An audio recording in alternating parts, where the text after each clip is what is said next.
Hi guys, welcome to a gold lap guide for the current Gran Turismo lap time challenge at the Red Bull Ring in the brand new Aston Martin Valkyrie, which landed as part of update 1.35. Now there's many ways to get a good lap time around here, and I'll show you a couple of easy ways to get the power down without needing to modulate the throttle too much. This one's not a perfect lap, but time is against me this week, so I just had to get it done. Currently sat in the top 100, it's very early days, but hopefully that should be good enough for gold and those lovely shiny 2 million credits. So without further ado, let's get into it. Now before we start, just make sure you have the overtake button mapped on your wheel or pad. Now this is available in the options menu in controllers at the top left hand side of the screen. You'll need this to be able to set a decent lap time. And another quick note is I do favour 4th gear, but we'll come to that as we get around the lap.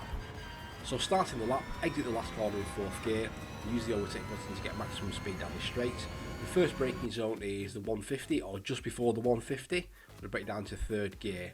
Now, Red Bull Ring, first corner, very tricky.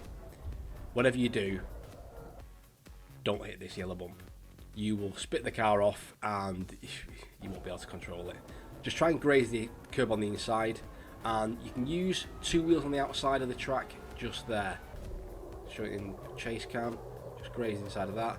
As long as you keep 2 wheels on the red and white curbing, you'll be absolutely fine for track limits. So I've gone through there in 4th gear, and as soon as I can, get the overtake button pressed and the long straight run up the hill.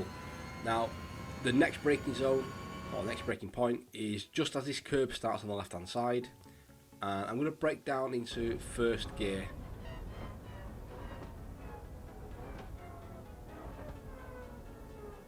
Just as we come through here, I start to gear up to 4th gear. Now this is where the little trick comes in. As soon as you get, see where the tarmac changes colour from dark to light there, as soon as you get to that point, you can start applying the overtake button in 4th gear, and you shouldn't get too much wheel spin. You might have to just come off the throttle a tiny bit, but it should be okay. And that was the fastest way I found to get consistently down this straight. Next braking point is just before the 150 on the left hand side there. I'm going to break down into 2nd gear and do a better job than I do here. I don't get the apex. This is shocking, this actually. Do a better job of getting to the apex than I do. Quickly up into 4th gear again. As soon as you start getting the power down, get the overtake button pressed, and hopefully you should get out there without too much wheel spin. Next braking point is just before or just after the 100. You have to play about with that, see which works best for you. Bring it into 3rd gear. Again, just make sure you slightly off camera this corner. Make sure you just try and clip the apex better than I do.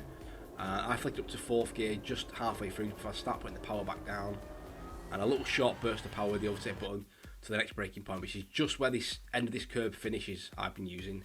Again, bring it down to 3rd gear to get a bit of rotation into the corner, and as soon as you start wanting to put the throttle down, put it to 4th gear and get the car straighten up before you start full throttle and overtake button.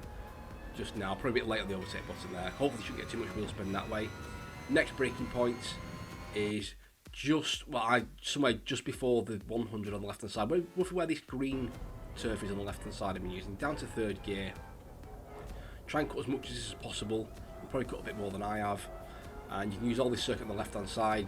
And the last braking point is just before this Austrian flag ends on the left hand side, somewhere in that region. I go down to 3rd gear to get the rotation, back into 4th again. Be careful on the power, don't hit that inside curb. Use all the curb on the left hand side. Overtake button pressed, and away we go. Now, not an easy circuit to master, I'll be honest. It looks really innocuous, Red Bull Ring, but it's more technical than it looks. I've now got a time of 1:17.556, which is, say, in the top, it's 89th at the minute. That'll change, obviously, but I'm hoping that should be good enough for gold. So I will leave you with my lap. Thank you very much for watching, guys. Really appreciate it. If you have enjoyed it and you get some value out of this, then please do leave a big thumbs up and consider subscribing to the channel for more like this. I'll be back in a couple of weeks for the next one, and hope you enjoy it and get some use out of it. So take care. Thank you very much.